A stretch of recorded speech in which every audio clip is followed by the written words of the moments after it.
معروف نوجوان محقق صحافی و استاد doctor Muhammad Abdul Qavi assistant professor and chairman board of studies شعبہ اردو و director equal opportunities Telangana university کو تلنگانہ اسٹیٹ اردو اکیڈمی محکمہ اقلیتی بہبود حکومت تلنگانہ کی جانب سے 11 نومبر کو مولانا ابوالکلام آزاد کی یوم پیدائش کے ضمن میں منعقد شدنی یوم تعلیم و اقلیتی بہبود کے موقع پر ان کو تحقیق و تنقید کے زمرے میں گراں قدر نمایاں خدمات پر ڈاکٹر محی الدین قادری زور کارنامہ حیات ایوارڈ سے نوازا گیا۔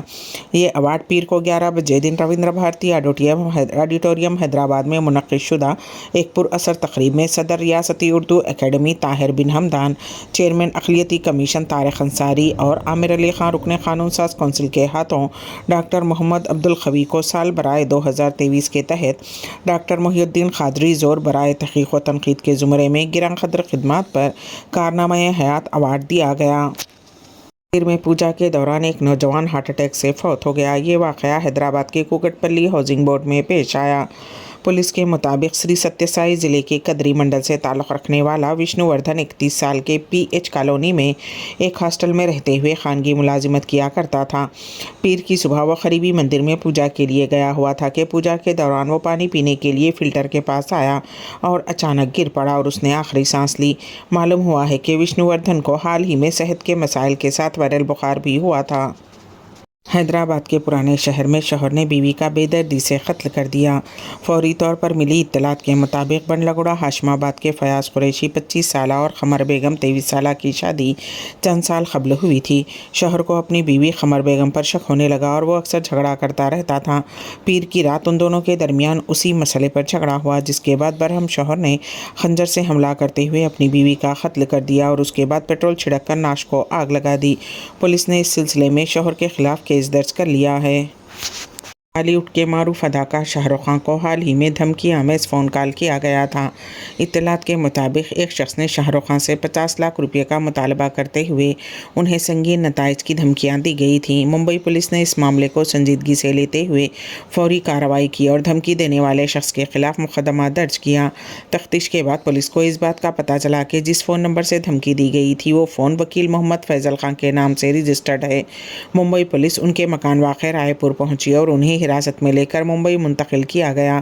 فیضل خان پیشے سے وکیل ہیں۔ انہوں نے بتایا کہ ان کا فون چوری ہو گیا اور انہوں نے اس بات کی شکایت پہلے ہی پولیس اسٹیشن میں درج کروائی ہے۔ پولیس اس معاملے کی جانچ کر رہی ہے۔ تاہم جس وکیل کے فون سے دھمکی دی گئی تھی انہیں حراست میں لے لیا گیا ہے۔ دوسری جانب کچھ دن پہلے بالی ووڈ کے ایک اور بڑے اسٹار سلمان خان کو بھی فون پر دھمکیاں موصول ہوئی تھیں۔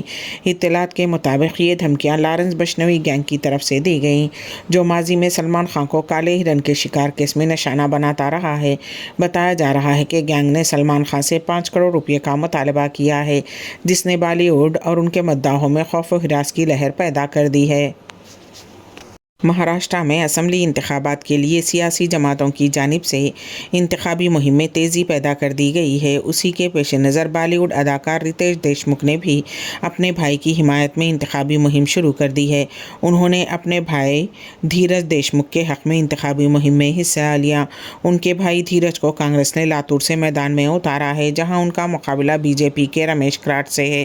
کانگریس کے حق میں انتخابی مہم کے دوران انہوں نے کہا کہ لوگ بی جے پی والے دعویٰ کرتے ہیں کہ ان کا مذہب خطرے میں ہے، لیکن حقیقت یہ ہے کہ ان کی پارٹی خطرے میں ہے۔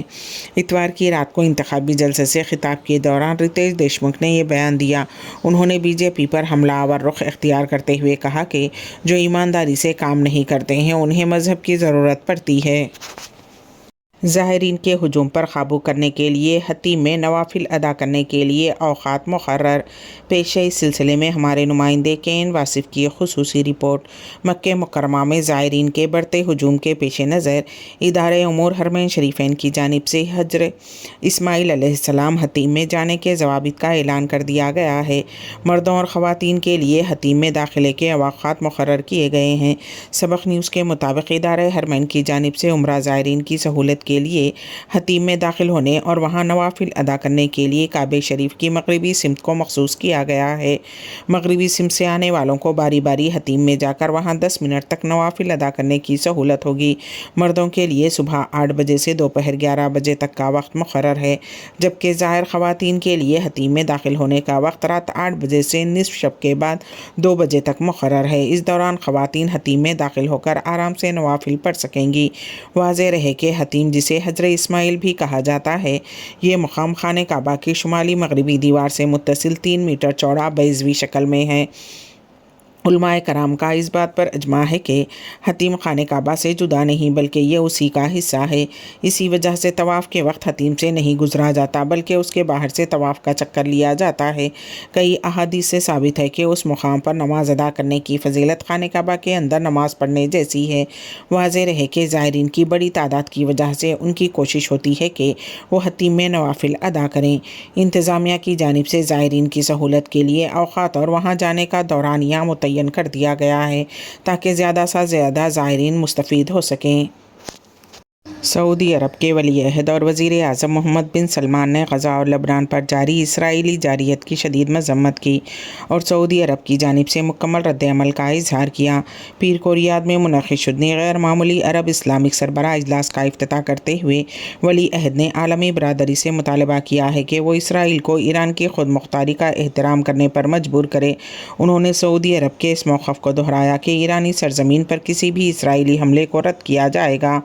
ولی عہد نے فلسطینی اتھارٹی کے کردار کو محدود کرنے اور غزہ میں انسانی ہمدردی کی تنظیموں کے کام کو روکنے کی شدید مذمت کی۔ انہوں نے اسرائیل کی جانب سے غزہ میں کیے جانے والے جرائم اور اقوام متحدہ کی امدادی ایجنسی کو فلسطینی علاقوں میں امدادی کام سے روکنے کی بھی مذمت کی۔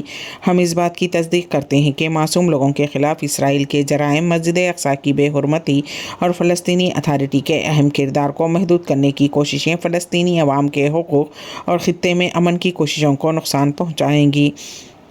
انہوں نے اس بات پر زور دیا کہ فلسطین کو اقوام متحدہ کی مکمل رکنیت ملنی چاہیے اور سعودی عرب نے 2 ریاستی حل کے لیے عالمی مہم شروع کی ہے۔